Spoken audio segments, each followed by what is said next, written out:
My self Pradyuman Patel, DElEd teacher. तो मैं first semester के जो बच्चे सेकंड सेमेस्टर में जा रहे हैं, मैं उन लोग के लिए टॉपिक बना रहा हूँ, क्योंकि मेरी पहली टॉपिक है डी सेकंड सेमेस्टर के लिए।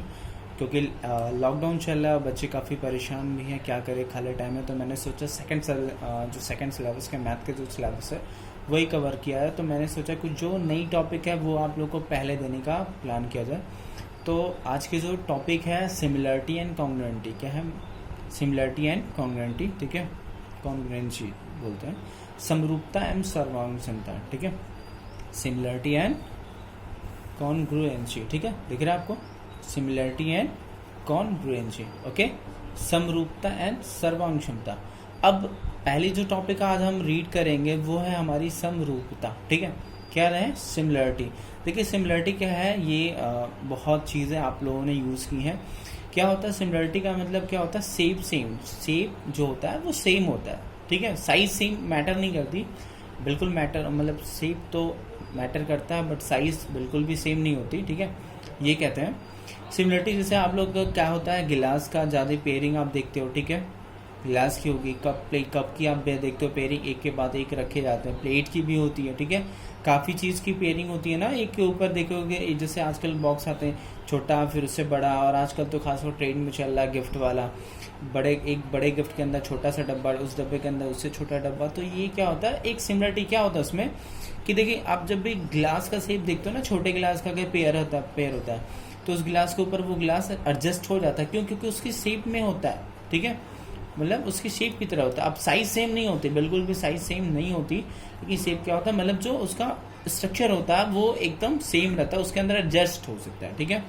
एक तरीके से मैं क्या ले सकता हूँ, जैसे आप एक एग्जांपल ले लो, ठीक है, जैसे ये छोटा सा ट्रायंगल है, ठीक है, आप एक ट्रायंगल इसके ऊपर और बना दो, तो ये जो छोटा वाला ट्रायंगल होगा ना, इस बड़े ट्रायंगल का क्या होगा, सिमिलर होगा। क्यों? क्योंकि इस बड़े वाले ट्रायंगल के अंदर ये छोटा वाला जो ट्रायंगल है वो क्या हो, एडजस्ट है, ठीक है। इसके अंदर और एक ले सकते हैं, तो ये क्या हो जाएगा, तीनों ही ट्रायंगल एक दूसरे के क्या हो जाएंगे, सिमिलर हो जाएंगे, मतलब समरूप हो जाएंगे, ठीक है। बात समझ में आएगी दोस्तों, ठीक है। तो ये चीज़ है समरूपता में यही चीज़ होती है कि हम समरूपता में शेप को हम इक्वल ले सकते हैं, क्या कर सकते हैं, सिमिलर ले सकते हैं, ठीक है, शेप को, ठीक है। बट सर्वांगक्षमता में क्या होती है, ऐसा नहीं होती है। सर्वांगक्षमता में उनके साइड्स और एंगल सारी चीज़ें इक्वल होनी चाहिए, ठीक है, ये क्लियर होता है। और जो हम सिमिलर शो करते हैं जैसे मान लीजिए हमने फिगर बनाया है, ठीक है, एक क्वेश्चन ले लेते हैं, जैसे ये क्वेश्चन है, मान लीजिए कोई ट्रायंगल है ABC और ये छोटा सा ट्रायंगल है बड़ा है और ये छोटा सा ट्रायंगल है XYZ, ठीक है। इन दोनों को क्या करना है, हमें सिमिलर दिखाना है। क्या दिखाना है? सिमिलर। तो हमने क्या दिखा कि ये जो है, ठीक है, ये एंगल जो C है, देखें ये 90 है, इसमें भी देखेंगे ये 90 है, मतलब एंगल C जो है वो एंगल Z के क्या है, इक्वल है, ठीक है। फिर एंगल A जो है, एंगल क्या है, X के इक्वल, 37 डिग्री है, 37 डिग्री, ठीक है। तो एंगल A क्या है, X के इक्वल है। फिर एंगल जो B है 53 डिग्री, एंगल Y के क्या इक्वल है। तो तीनों डिग्री क्या हो गया, सेम, बट शेप सेम नहीं है, स्ट्रक्चर थोड़ा सेम है, एक बड़ा एक छोटा है, बट डिग्री क्या सेम है। तो इस तरीके से हम इन दोनों ट्रायंगल को, triangle ABC similar triangle XYZ, ठीक है, ये XYZ है, थोड़ा ध्यान दीजिएगा, ठीक है। सिमिलर का जो सिंबल होता है कुछ इस तरीके का होता है, ठीक है। अब सोचो कि सर ने लिखा है करेस्पॉन्डिंग एंगल्स आर, ठीक है, तो करेस्पॉन्डिंग एंगल्स का मतलब है जो तीनों के एंगल है सेम है। लेकिन एक चीज़ और याद रखिए, अब ये सिंबल किस चीज़ का है, ध्यान दोगे, तो ये जो सिंबल बोलते हैं इसको बोलते हैं सर्वांगक्षमता, मतलब कॉन्ग्रुएंसी। क्या बोलते हैं? सर्वांगक्षमता। जब दोनों त्रिभुज साइड और एंगल दोनों बेसिस पे इक्वल होते हैं तब ये चीज़ हम शो करते हैं, ठीक है, क्लियर। लेकिन अभी हम समरूप पढ़ रहे हैं तो बिल्कुल समरूप को ही नोटिस करेंगे, क्लियर है। तो हमने क्या किया, दोनों त्रिभुजों के एंगल को बराबर करके हमने क्या दिखा दिया, दोनों ही त्रिभुज क्या है, सिमिलर है। थोड़ा सा ध्यान देना है, इसमें कुछ है नहीं। और एक नंबर डीएलएड सेकंड सेमेस्टर में डैम श्योर आता है, इसको कोई काट नहीं सकता, इस चीज़ को थोड़ा ध्यान दीजिएगा। तो क्वेश्चन ऐसे पूछता है, ठीक है, कि आप इस तरीके से, आप देखो मैं एक क्वेश्चन में बता भी दे रहा हूँ इस तरीके से कि आपको कोई प्रॉब्लम ना हो, ठीक है, बिल्कुल एक तरीका मैं आपको बता रहा हूँ, फिर थोड़ा सा आगे भी बढ़ेंगे, ठीक है। देखिए क्वेश्चन है यहाँ पे, थोड़ा ध्यान दीजिएगा, लिखा है ये क्वेश्चन, आप पहले देख लीजिए फिर मैं आपसे बात करता हूँ, ठीक है। अब देखेंगे पहली चीज, तो क्वेश्चन एक काम करते हैं, क्वेश्चन भी एक टॉपिक बता लेता हूँ, फिर आपको क्वेश्चन ले चलता हूँ, क्योंकि क्वेश्चन थोड़ा सा मिक्सर है, इसलिए मैं पहले आपको बताता हूँ कि क्वेश्चन में कोई प्रॉब्लम आपको ना हो, ठीक है। फिर एक्चुअल में देखेंगे थोड़ा सा कि आप छोटा सा पहले क्वेश्चन देख लेते हैं, ठीक है। छोटा सा पहले क्वेश्चन देखेंगे कि ये क्वेश्चन दिया गया है, ट्राइंगल ABC दी गई है और ट्राइंगल क्या XYZ दिया गया है, ठीक है। ध्यान देंगे दोस्तों, तो ABC देखिए, इसकी 15, इसकी 12, 9, 5 है, 3 है, 4 है, ठीक है। एक चीज और मैं आपको बतानी भूल गया कि मैंने आपको दिखाया कि क्या किया कि एंगल को आप इक्वल करके आप उसको क्या करते हैं, सिमिलर प्रूव कर सकते हैं। लेकिन एक चीज और ध्यान दीजिएगा, मैं इस क्वेश्चन में बताता हूं कि अगर वो चीज सिमिलर एंगल से, तो हमने सिमिलर बतानी स्टार्ट कर दी, लेकिन अगर उनके साइड्स का जो रेशियो होगा अगर वो इक्वल होगा तो वो भी ट्रायंगल क्या होगा, सिमिलर होगा दोस्तों। ध्यान दीजिएगा, अब इस ट्रायंगल में ये कहा है कि triangle AB equal to 15 centimetre, BC 9 है, EC 12 है, और XY क्या है 5 सेंटीमीटर, XZ है 4 सेंटीमीटर और YZ है क्या 3 सेंटीमीटर, ठीक है। तो हमने क्या देखा कि AB जो है, ठीक है, AB जो है XY का क्या है 3 गुना है। कैसे, ये 15 है तो ये 5 है, तो 5 या 15, तो 3 गुना हमने कर दिया, ठीक है।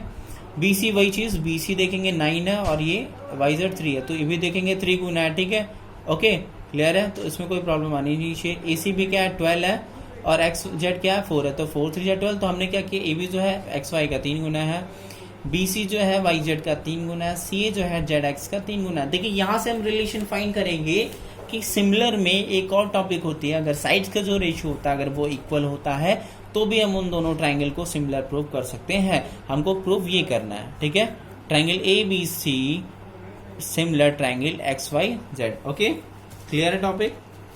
चलिए देखिए, अब इसको हम लिख क्या सकते हैं, इसको ध्यान से देखेंगे, AB, ठीक है। अगर XY को हम नीचे ले जाएंगे तो ऐसे तो लिख सकते हैं, XY इक्वल टू कितना हो जाएगा 3, इधर आपका 3 बचेगा, क्लियर है। इसी तरीके से नीचे वाले को देखेंगे, BC अपॉन YZ नीचे आ गया, इक्वल टू क्या हो जाएगा 3। इसी तरीके से हम इसको लिखेंगे, CA ZX को नीचे लाएंगे, देखेंगे 3। तो देखें कि जो तीनों का रेशियो जो है, देखिए इसकी भी वैल्यू 3 आ रही है, इसकी भी रेशियो की वैल्यू 3 आ रही है, इसकी भी रेशियो की वैल्यू क्या आ रही है 3 आ रही है, ठीक है। तो हम क्या करेंगे, अब देखेंगे, देखिए क्या देखें, इक्वेशन इसको अगर फर्स्ट में ले लें, सेकंड ले लें, तो क्या हो जाएगा, इसकी जो वैल्यू है वो क्या हो जाएगी, इक्वल हो जाएगी, ठीक है। तो अब हम क्या करेंगे, by equation first, second and third, ठीक है। तो तीनों की वैल्यू क्या हो जाएगी, सेम, तीनों की वैल्यू सेम, तो इनकी जो रेशियो की वैल्यू भी हो जाएगी वो भी क्या हो जाएगी, इक्वल हो जाएगी। इस तरीके से हम लिख सकते हैं, ठीक है। ये चीज़ प्रूव हो गई कि अगर कोई भी दो ट्रायंगल है तो अगर उनका एंगल हमने इक्वल दिखाया तो सिमिलर हो गया, लेकिन अगर दोनों ट्रायंगल के साइड का जो रेशियो हो रहा है अगर वो सिमिलर मतलब इक्वल हो रहा है तो भी हम दोनों ट्रायंगल को क्या कर सकते हैं, सिमिलर कर सकते हैं, ठीक है। ध्यान से देखिएगा, ठीक है। तो दोनों के क्या, दोनों ट्रायंगल के साइड का रेशियो क्या हो गया, इक्वल हो गया ना। तो हम इस तरीके से कह सकते हैं कि ABC जो है वो क्या है, XYZ के क्या है, सिमिलर है, क्या है, सिमिलर है। क्लियर है बात, डन है। चलो ठीक है, एक क्वेश्चन और देखेंगे, समझ में आ जाएगा, बहुत ही आसान टॉपिक है, कोई इसमें प्रॉब्लम नहीं है, ठीक है। एक चीज थोड़ा और देखेंगे, ठीक है। यहाँ पे मैं बताया हूँ, तो आपको क्या मिल गया, आपको ये मिल गया, ठीक है। आपको ये मिल गया कि अगर कोई भी दो ट्रायंगल है, अगर आपको उसको सिमिलर प्रूव करना है तो आप या तो एंगल को हम इक्वल शो कर सकते हैं तो उसको ट्रायंगल को सिमिलर बना देंगे, या अगर दो ट्रायंगल है उनके साइड का जो रेशियो है वो इक्वल है तो भी हम उस ट्रायंगल को क्या कह सकते हैं, सिमिलर कह सकते हैं। क्या कह सकते हैं, सिमिलर कह सकते हैं। क्लियर है दोस्तों, ठीक है। मैं आगे बढ़ रहा हूँ, ठीक है। और अगर कोई प्रॉब्लम होगी तो आप कमेंट में बिल्कुल करके बताइएगा, मैं बिल्कुल उसको प्रॉब्लम का सोल्यूशन दूंगा, ठीक है। तो आपको यहाँ से एग्जैक्ट सोल्यूशन आपको क्या मिला कि अगर कोई भी दो ट्रायंगल अगर हमें सिमिलर करनी है तो हम उनके एंगल्स को इक्वल करके या उनके साइड का रेशियो इक्वल करके हम उसको सिमिलर दिखा देते हैं, ठीक है, दिखा सकते हैं। नहीं होता तो बिल्कुल वो सिमिलर नहीं होगा, ठीक है। एक चीज और पॉइंट वाली बात है कि एक चीज याद रखिएगा, थोड़ा सा मैं बता दूं, ये चीज आपको क्लियर होगी। यहाँ पे एक वर्ड लिखा है all congruent triangles are similar but converse is not true. मतलब इसके कहने का मतलब है कि कॉन्ग्रुएंट मतलब अगर कोई दो ट्रायंगल समरूपता है, क्या है देखिए यहाँ पे समरूपता है, ठीक है, तो वो सिमिलर हो सकते हैं, बट अगर दो ट्रायंगल समरूप हैं तो वो सर्वांगसम नहीं हो सकते। ध्यान से मैं दोबारा रिपीट कर रहा हूं, यदि दो ट्रायंगल मतलब यदि दो त्रिभुज सर्वांगसम है तो वो क्या हो सकते हैं, समरूप हो सकते हैं, बट यदि दोनों त्रिभुज समरूप हैं तो वो सर्वांगसम नहीं हो सकते हैं। ठीक है, क्लियर है? ठीक है, ये चीज क्लियर है? ठीक है, अब आगे चलते हैं थोड़ा सा। ये क्वेश्चन मैं आपको बता देता हूँ, समझ में आ जाएगा। ठीक है, देखिए यहाँ पे बड़ा आसान सा क्वेश्चन है, लिखा है यदि त्रिभुज एबीसी और त्रिभुज डीईएफ समरूप है तो ईएफ की माप। अब देखिए, अब इसमें क्या समरूप है, तो समरूप है, चूंकि माप पूछ रहा है तो माप में हम कोण वाला तो ले नहीं सकते, तो हम क्या करेंगे, दोनों त्रिभुज का जो रेशियो है वो हम इक्वल करेंगे। चूंकि देख रहे हैं ईएफ क्या, इसकी माप बतानी है। ठीक है, तो अब दोनों ट्राइंगल का हम रेशियो इक्वल करते हैं, तो ए बी है, ए बी अपॉन क्या हो जाएगा, हम ये ले लेते हैं डी, ठीक है, बी सी है, बी सी अपॉन हम क्या ले लेंगे, ई एफ। ठीक है भाई, ये वाला भी है, ए सी अपॉन हम क्या ले सकते हैं, डी एफ। ठीक है, ये ले सकते हैं, लेकिन अब हमें लेना क्या, हमें ई एफ चाहिए, इससे तो हमें कोई मतलब नहीं है, तो हम दोनों की, अब इसमें एक चीज याद रखिएगा, अगर आपको इससे ही रिलेशन से हमें फाइंड आउट करना तो हम ये रिलेशन को इक्वल शो कर देते हैं, या अगर हमें ये रिलेशन को इक्वल करना होगा तो हम ये रिलेशन ले सकते हैं। तो अब हमें ई एफ चाहिए, क्योंकि हमें ए बी पता है, डी ए भी पता है, बी सी भी। तो ए बी की वैल्यू कितनी है, 12 है, और डी ई की वैल्यू क्या है, 3 है। ठीक है, बी सी की वैल्यू कितनी है, 8, और ई एफ की वैल्यू हमें डिफाइन करनी है। ठीक है, 3 4 जा कितना हो जाएगा, 12, क्रॉस मल्टीप्लाई कर देंगे तो कितना हो जाएगा, 4 ई एफ इक्वल टू 8। ठीक है, तो ई एफ इक्वल टू कितना हो जाएगा, 8 अपॉन 4, 4 टू जा 8। ठीक है, तो ई एफ की वैल्यू आपको क्या मिल गई, 2 सेंटीमीटर। तो हम क्या कर सकते हैं, अगर कोई दो ट्रायंगल सिमिलर दी गई है तो हम उसको दोनों के साइड का रेशियो इक्वल करके हम किसी भी साइड की वैल्यू फाइंड आउट कर सकते हैं। ठीक है, क्लियर है दोस्तों? ठीक है, और आपके होमवर्क के लिए क्वेश्चन दिया जा रहा है, होमवर्क के लिए क्वेश्चन दिया जा रहा है, जो कि ये है, यदि किसी त्रिभुज ए बी सी और त्रिभुज पी क्यू आर में उनकी भुजाएं क्रमशः समथिंग समथिंग समथिंग है तथा अगले त्रिभुज की भुजाएं डैश डैश डैश दी गई है, तो बताना है कि दोनों समरूप है या नहीं है। ठीक है, तो ये आप होमवर्क में करके हमको आंसर बताइएगा कमेंट में करके। ठीक है, और जिसको जो भी प्रॉब्लम होगी कमेंट करके पूछ सकता है। ठीक है, और जो भी डाउट होगा आप क्लियर कर लीजिएगा।